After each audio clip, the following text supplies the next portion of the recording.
சமூக நீதி பேசுகின்ற திராவிட முன்னேற்ற கழகம் ஒரு பட்டியலினத்தை சார்ந்தவரையும் ஒரு பெண்மணி ஒருவரையும் துணை முதலமைச்சராக நியமித்தால் இவர்கள் பேசுகின்ற சமூக நீதிக்கு ஓரளவாவது அவர்கள் நியாயம் செய்கிறார்கள் என்று அர்த்தம். இல்ல நான் மகனைத்தான் நியமிப்பேன்னு சொன்னா இது வாரிசு தவிர வேற என்ன இருக்கு?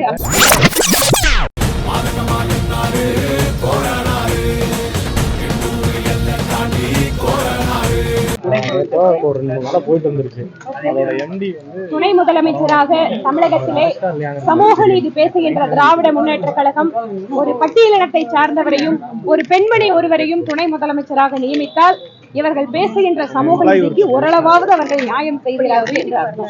இல்ல நான் மகனைத்தான் நியமிப்பேன்னு சொன்னா இது வாரிசு தவிர வேற என்ன இருக்கு அப்படின்னு தான் சொல்ல முடியும்.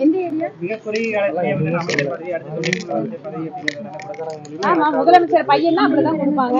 இதுவே வேற யாருக்காவது கொடுக்க சொல்லுங்க பாக்கலாம். அதனாலதான் சொல்றோம் இது வாரிசு கட்சி.